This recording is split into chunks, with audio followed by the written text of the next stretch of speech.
Okay, cool. This is Behind Closed Doors. Today is June 22nd. I am your boy Pete. That's Taylor Offer. And the one and only Chris Drama Pfaff is back on for another amazing episode. What's up, guys? I'm just happy that I keep getting invited back. It took me a while to get my first invite, but you tend to be our most popular guest so far. So I think we might try to keep you around for a couple more episodes after this too. At least until I lose my appeal. Once we start seeing this, we're just gonna have to find somebody new. Yeah, it'll start to go downhill, I think, pretty soon. I tap out pretty early. Maybe we'll just go to your girlfriend. She seems to be going the other way in popularity. So she is big time. She'll get a lot more listeners. If you send us over her rate card, she's probably pretty expensive to get on this. Yeah. I'll see. I'll talk to her agent.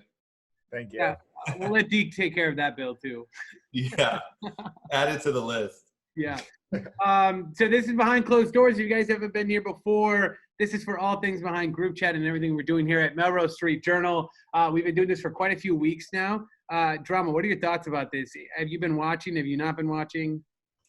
Well, I mean, I'm going to be honest. I catch the clips. I usually watch at least the beginning of the IGTVs. I do think you should clip it up a little more. I think you should have the premiere full length and then clip it throughout the week.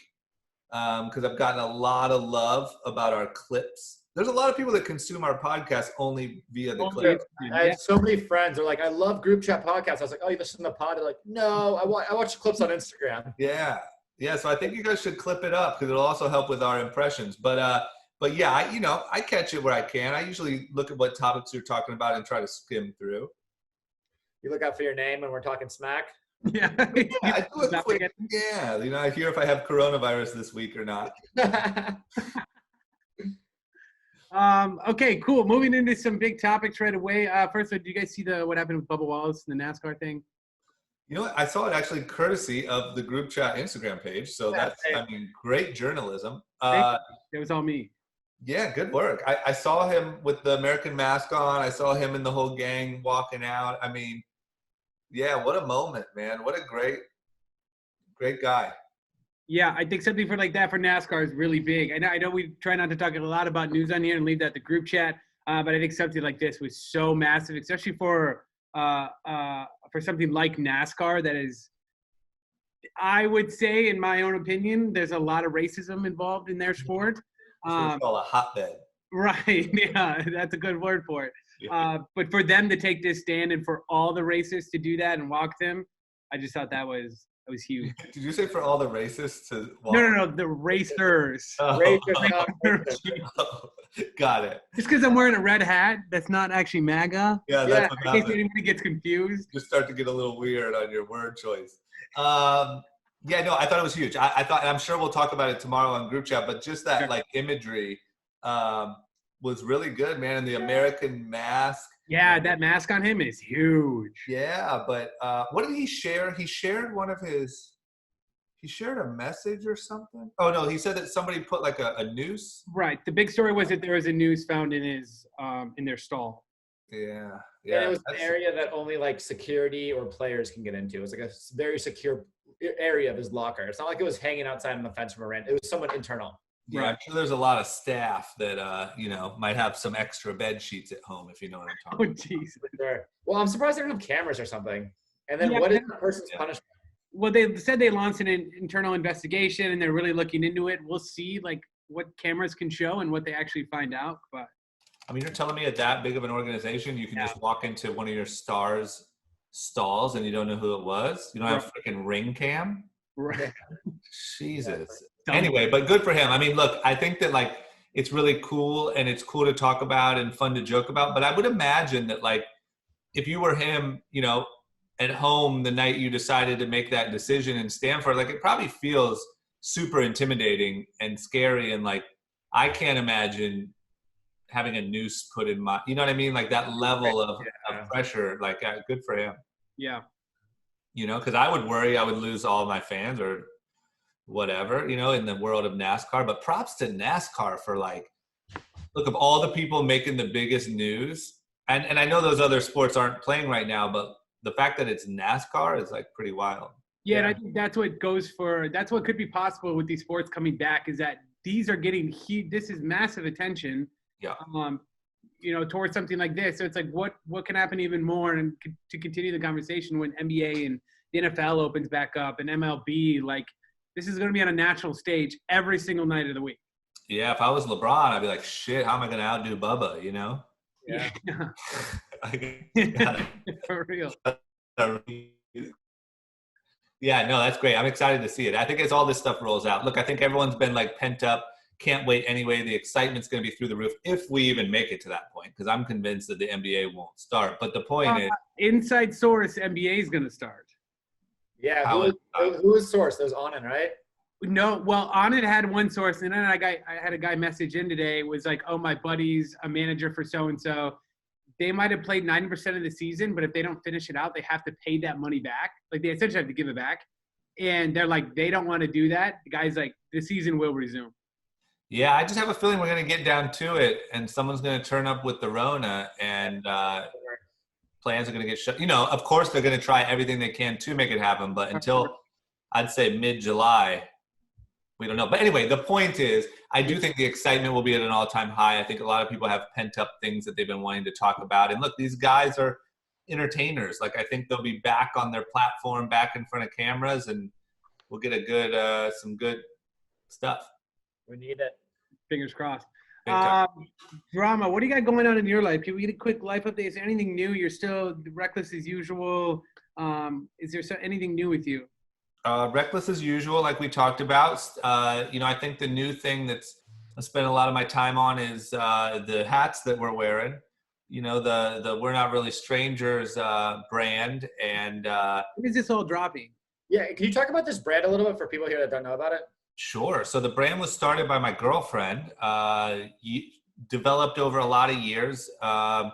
When we started dating, she had a prototype for a game, a card game. And, together we were kind of standoffish about working together because of the age-old fear of being in a relationship and working, but we sort of... Done that. They don't work out. It didn't work. It didn't work. They don't work. Exactly. So hopefully I have better luck than you. And we slowly kind of like tiptoed into it, but over time it just sort of became inevitable, and it just has caught a lot of traction really over the last year, I'll say. She created an Instagram page called We're Not Really Strangers that really, really blew up, and I think now you can't really go too long without seeing a repost or somebody talking about it. And then really she created that with the goal of launching this card game that's her real dream. And really, to be honest, I just realized I should probably stop talking about it and let her come on and talk about it, because it'd be a great episode. But yeah, so she had this card game, and really she built this huge audience, and the audience perfectly transitioned to wanting the types of product that she was making. It's a very seamless match between a platform and a product. Yeah. And we've just really been working on building that for the last, really hard, probably for the last 6 months. And, it got picked up by Urban Outfitters, and we're talking to a few other big retailers, and it's just moving really, really fast. And it's truly the type of business that we always talk about, that's like this new age, based off of a social media platform, driving an audience, obviously, to Shopify, and really just having a great time, and it's catching on. I think the timing is right. I think people want to hear this type of message in this time. Also, it doesn't hurt that a lot of people are stuck at home and would love to find new card games to play, but that's really been taking a lot of my time lately. And then, of course, group chat. So honestly, how is it working with your girlfriend? Do you like it? Do you hate it? Do you have any feedback? Anything you want to say that she might not, you can't say to her face? Yeah, it's been great. I mean, she's within earshot, I think. Babe? Yeah, she can hear me. So, no, this is my advice. I really, truly believe, and this is the first time I've ever done this, but I've worked with friends, I've worked with strangers, I've worked with girlfriend now. A relationship is a relationship. So if it's good, it's good. If it's bad, it's bad. The key components of just communication, being upfront with each other, not, never building resentments, those sort of things. Obviously, it's just magnified when it's a significant other, because then you're going and having dinner together and watching a movie, and, a business partner you can leave and go have that dinner and watch that movie by yourself. So I do think it's magnified because you are together in your private time too. But look, at the end of the day, I mean, I'm blown away. Like her and I, we just have really great communication. We say things that are on our mind. And we have not had one problem. So we're also very conscious of it and making sure that as we grow and as this thing becomes more and more real, that we stay aware of that stuff. But I've heard both sides. Of course, when you start doing this, people start talking to you. I've heard Taylor's side. I've heard it hasn't worked out well for a lot of people. And then I've heard a lot of people that it has. So I think it's up to, there's no rule. It's up to however it works out between the two. Yeah. Just like business partners, though, same way like D, I could have just hated D after 2 years, or he could have hated me, same thing. So I think you just get lucky to a certain degree, or you don't. Definitely. Great. Well, cool. Yeah. We'll look out for all things winners. I played the game before. Taylor, have you played the game before? I played the game before, and then you guys also have to ask about Robbie Snyder's experience playing the game, because that's a great story. Why did he like? Oh, really? I don't know that story. I don't know if I'm able to tell the story now. Tell the story. Oh my God. I'm gonna ask him. I'll ask him as soon as we get off. Yeah, it's great. That's amazing. Yeah, we'll set up. I'm sure Kareem would love to give you the real. I'll let her speak for herself. Yeah, we should get her on. Yeah. Yeah. So winners, Kareem feature coming soon. To continue on with stuff, so the Texas governor is getting very concerned with numbers that are out of control for coronavirus. And of course, in the midst of that is Taylor Offer. Taylor, if you follow him on social, if you don't, add Taylor Offer, tags right there. He's not quarantined. He's not quarantined. I'm wearing a mask. Floating on a river with quote unquote thousands of other people who are handing out beers, and cocaine is just on tap. So I need answers. The governor is clearly concerned, but you don't seem to be. Well, the joke is, at least my family and everyone I know, is that I'm chasing Corona. So first I went to Florida when it was a hotbed. You're kind of like a storm hunter. Yeah, I'm the storm hunter. Then I drove through Arizona, stopped by Phoenix and Tucson to see what's happening over there. And now I'm in Texas. So I'm in the beast of the storm. There's no way I don't have the antibodies, because I would have got it by now. I was like, you can't be a storm chaser without catching a storm. So you can't be a Corona chaser without catching the Rome. Yeah, haven't caught it yet. People here are open and chill. I've gone into restaurants, no one's wearing masks. It's pretty crazy. It's crazy how different views people have of Corona. So my friends in LA will see me posting at a restaurant. They'll be like, what the fuck is wrong with you? Why are you going to a restaurant? And my mom will be calling me and I'll be outside FaceTime without a mask on. She's like, you have to put a mask on. And then people here are just like, Corona? That's not even real. That's amazing. So even with the new surge, no one cares? No one did. Wow. Everyone's passing around beer. Someone offered me on the lake, was you're smoking a joint. He's like, you want to hit this? And I was like, dude, no. You got Corona. I don't know who you are. Far, man. I can just see you in a floaty tube, and you're like, no, man, that's way too far. That's where I draw the line. Yeah. That's amazing, man. I wonder, I'm curious what happens with this whole thing. Our numbers are definitely not great, but I don't know. It's going to be interesting to see how it plays out. Yeah. Does it just run through and people just become immune after long enough? We're not going to, what are we going to do? Re-lock down? No chance. There's no way in hell. I woke up this morning and it was the first time in months that I've seen smog. There's a nice layer of smog back on the city. So anybody can see. Yeah. See that how it's kind of faded out there at the mountains? Yep. Right up in there. Yeah. That's a little smoggy smog. That's also the LA I know. Yeah, see Pete self-incriminating himself, showing off he's in Drama's office. Yeah, I lost my office about a month ago. Yeah, I don't know if you'll ever get it back, but we can work something out. Yeah, I don't know, man. It's more it has your it's like if you slept in my bed. It's like that. Oh God. It has your stick on it. Yeah. Sorry about that. Dead now. Yeah, no, I can't even see the Hollywood sign from here. That's good. That's back to normal. That's how you know. That's how you can judge, how many people are there was traffic this weekend. I couldn't get anywhere at any time without it being, back to normal traffic levels. I also went to a bar this weekend. I went to the Whaler down in Venice. Nice. How was it? Packed? Packed. You came in with the mask on, sit down at a table. You could take your mask off at the table like they always said, but they're just just don't have everybody go up to the bar at once. But inside, everybody was walking around, no masks. Yeah. So like you're up at the bar, you're sitting next to people, no mask. Yeah, so it was kind of like a free for all. Like clearly nobody was watching over or enforcing any guidelines. So yeah, I'll tell you what. I mean, if I don't get it from either of you two, then it's not real. It's not real. Yeah. I don't know. Oh man, yeah, I don't know what to think, man. I almost like gave up my opinion because it just got too weird, you know. And I don't look. I mean, out of my window 2 weeks ago, there was 5,000 people, and you know, I don't know. I haven't heard about the hospital overflowing, but I don't know. It's too weird. It's too strange for me to even have. Who knows? I'm in the same boat. It's just like I just don't even know enough to know anything. Yeah. And I don't even know what to believe if I were to know anything. Yeah, I don't. You see, Trump said at his rally, he was like, "There's more corona things because they keep testing more. Of course, if you test more, there's gonna be more cases. That's why we got to test less." Like he said something along those lines. Oh, it's so I tell them stupid. test less. It's so dumb. I watched it. I watched that clip. Yeah, he's just an idiot. I mean, he literally just says the worst possible thing. And then the White House like instantly put out oh, he was just kidding. You know, well, it's just like, Jesus, man. There's like three things you can't say, and that's one of them. Right. If you saw the speech he did in Tulsa, I was going to write a newsletter on it, but it was too long.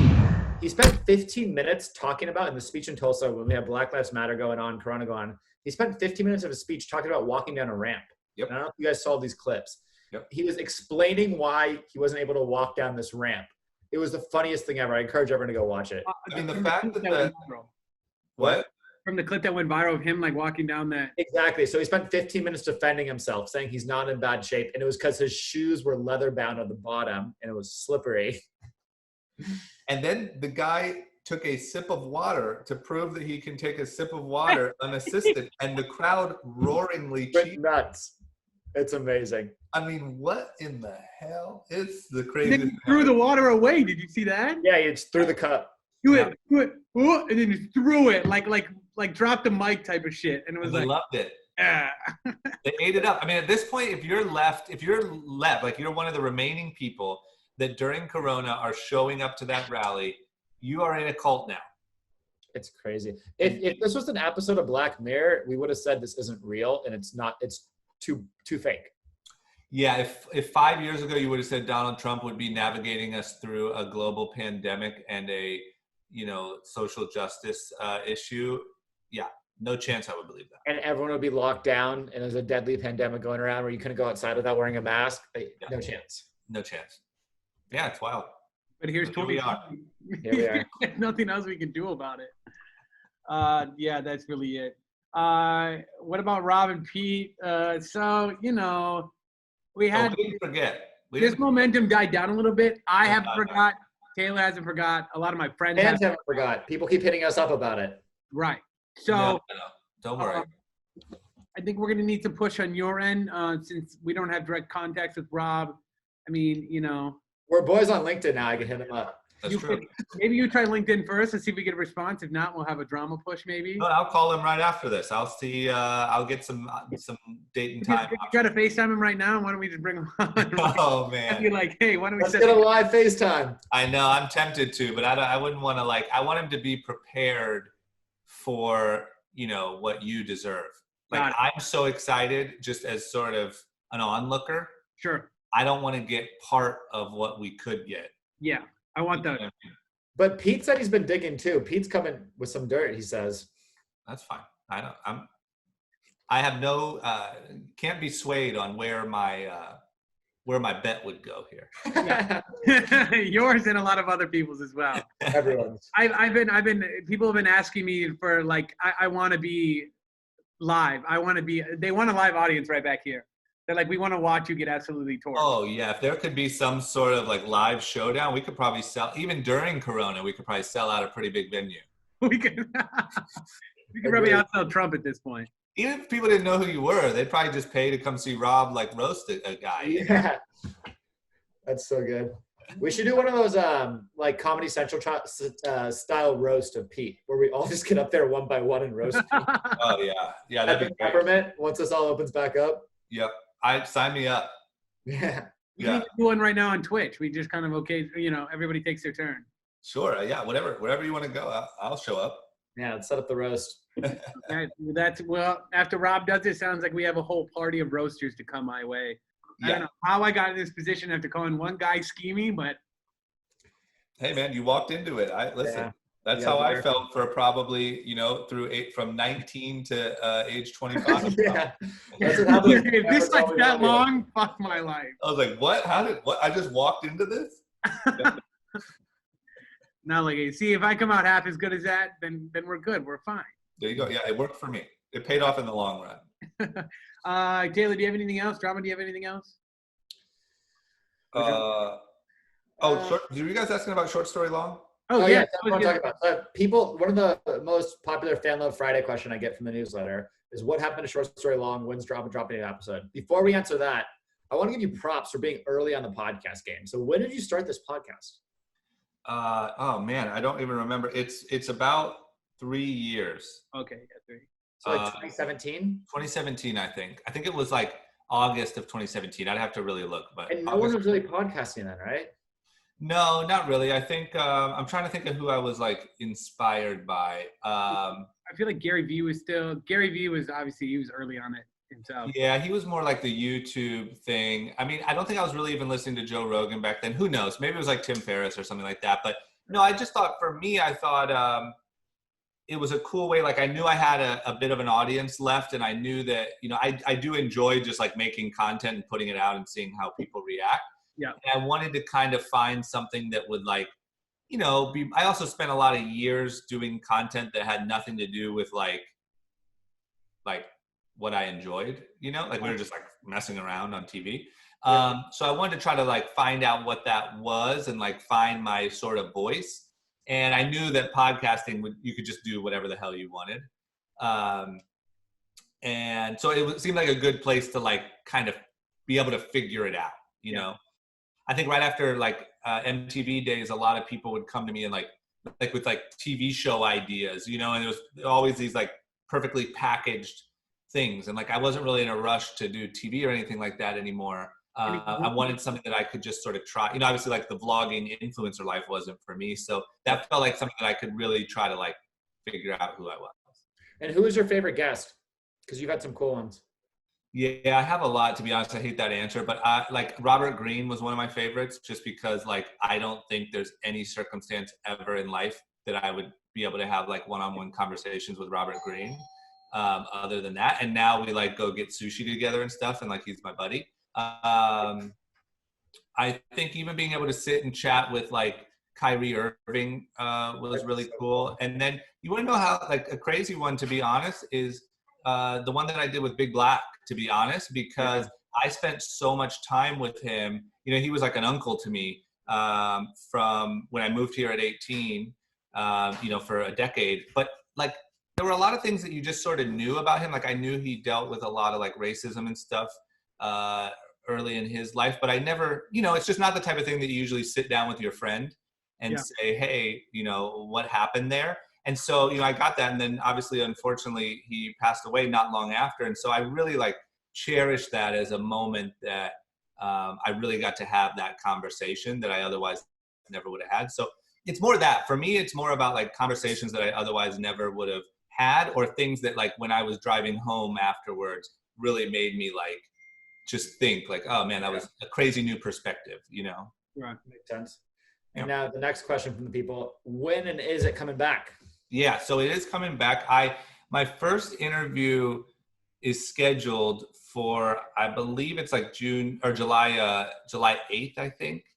And I'll just tell you, because doesn't need to be a hype. It's with Chris Voss, who wrote the book Never Split the Difference, which is a negotiation book. So really excited for that. He also did a master class that was really great. Really excited for that because I gained a lot from reading that book. But yeah, I mean, I'll be back. Even then, it'll probably sort of trickle back in. Really what happened is it's the combination of, number one, no one wants to come like sit with some dude and face to face. I mean, you're literally like spreading corona back and forth. So I paused on that. And then also, like, to be honest, this corona stuff, there was a lot of like restructuring and a lot of stuff that had to happen on the work side. And even though I love making content, I love group chat, I love short story long, like I think all of our priorities is our businesses first. And so I had those two things kind of lined up where I was like, okay, let me just not think about this for a few months. And then this really do money from it. It's just something as a hobby. And I think a lot of people now really enjoy it, you know? Yeah, that's the hardest thing with content is you start prioritizing content over business things that actually make you money. And you're just like, wait, why the fuck am I prioritizing this thing I'm doing for free when this thing, like I'm losing X amount of dollars by not putting my time and effort here. Yeah, it's I'm hard curious to not have content take a back seat.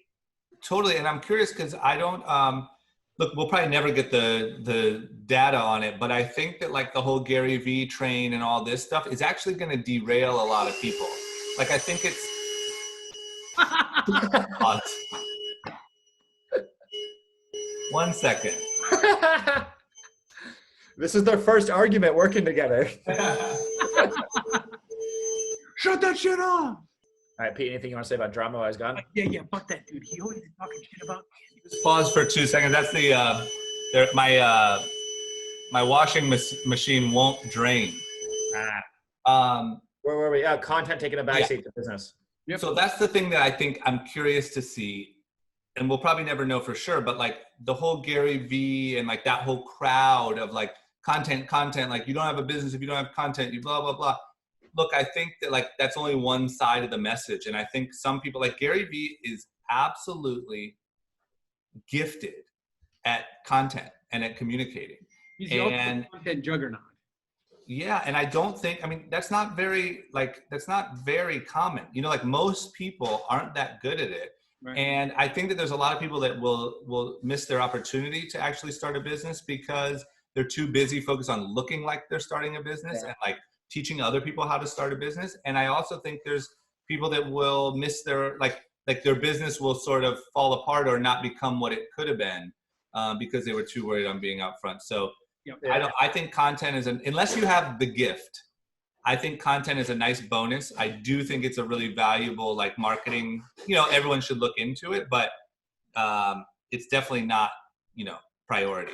Agreed. And Gary Vee, I mean, I think with his message is actually hurtful to a lot of people because he thinks the way it worked for him should work for everyone. And he tells everyone to make content, which isn't the case for everyone. Yeah. And then also making content in general. Parker and I was talking about substance versus fluff in terms of business. And it's like, there's too many people focusing on fluff with not enough substance. If you don't have enough substance, you're just making fluff. And on the flip side, if you have all substance and no fluff, like no one thinks you're legit. So you need some fluff. It's the balance of substance and fluff. Totally. And I think that's, God damn it. Just wait 1 second. So I'll just answer you once this stops. There we go. I totally agree. And that's the thing, man. I don't know. I think very few people can run a successful business and talk about it really well. Like that's like a really unique skill. And even if you more like, maybe you're more the business guy and you get someone to go be the face, or you're more the face and you partner up with a business guy. I don't know, but it's not as easy as what it's told to us. And I just think it's gonna, you know, a lot of people are gonna wake up in 10 years and be like, shit, like I didn't, you know, I have 10,000 YouTube subscribers and like, this isn't what I wanted. At all. And you can tell those people that are uncomfortable. And especially we know a lot of business founders and CEOs who they're vlogging and they're doing shit. It's so cringe. It's so awkward. You could tell they're uncomfortable as fuck. And they're just kind of going through the motions for no reason. Yeah, I agree. It's not, it's something you gotta, like, I would say if you're listening to this and you might even think maybe that applies to you, like take a look at it. There's nothing wrong with being a business person and not being the type that creates content well. Like, don't feel like you're lacking anything, you know? I also think there's very, very easy avenues that you can take as somebody who has a business or, you know, a part of a business that can highlight a lot of things. Yeah, it's just finding the right. And just because you're successful in business doesn't mean you have to be famous. Yeah. They're two separate skill sets. Who gives a fuck about being famous if you have a lot of money in the bank?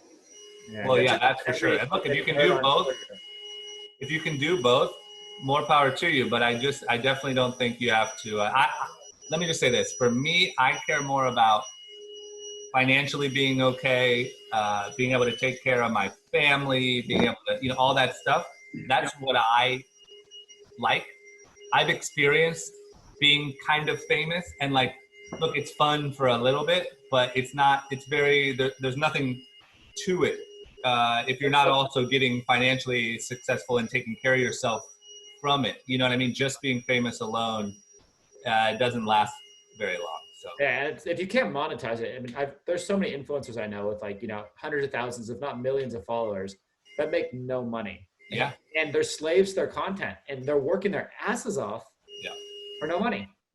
Yeah, I think even the guys like Logan and Jake Paul who make a shit ton of money or did, probably still do. That wasn't a diss. But my point is like, you're still always trying to figure out your next gag. Like Logan Paul knows he has to like go box somebody at the Staples Center to keep the excitement going. Yeah.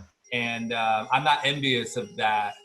You know, for some people, they probably like it, but I'm not envious of like always having to keep the likes. Like, what am I going to do that's going to get more clicks this time? Right. It's, you know, Training. a tough road. Absolutely. Oh, yeah. Okay, cool. Well, I guess that wraps it up. Thank you so much for coming on. Our quick plugs right here. We have the Running Sucks merch. You can go over to thementalhouse.com. Go click on Running Sucks over at the Grand Running Club. Whole collection there. We have Clean Monster. You can get this on Amazon. 2-day prime shipping. Lavender peppermint. Smells great. Have you guys tried this yet? No, but you're a really good spokesperson. Yeah. Yeah. So I'm such a dirty motherfucker that I need to be more clean. So that's why I always use Clean Monster to keep myself. Maybe do this. Yeah, get a little, Yeah. Kill it And from as the always, inside. Costa Brava cocktails. 0 carbs, 0 sugar, premium vodka drink. Go ahead and use Group Chat 10 for 10% off your order and get delivered right to your front door today. If you've made it this far in the episode, which I feel like a lot of people won't, but for those who have, we have a couple of Pete sweatshirts still left in office that nobody's taken. So why don't we do a giveaway with them? I have one now. I'll give it away the next episode. Comment your favorite part below in the comments. Let us know what you think. Tell us maybe who your favorite on today's episode was. If you pick me, you probably have a better chance of winning. But also, who knows? So go ahead and do that. Do you guys have anything else to add? That's it. Keep it up, man. Keep up. It's all about persistence, you know, so just don't stop. I won't. Neither will whoever's fixing your shit. Exactly. They don't quit either. Quarantine, you know, this is what happens. This is the problem with home and office. Yeah, and exactly. The work from Right. home. It's a whole lot of this. Yeah. So we'll keep you updated on the winners collection as well. And then their NBA collection over at Young and Reckless is really hot. So go check that out too. That's it. That's all. Follow us on all of our socials below. See you guys later. Peace.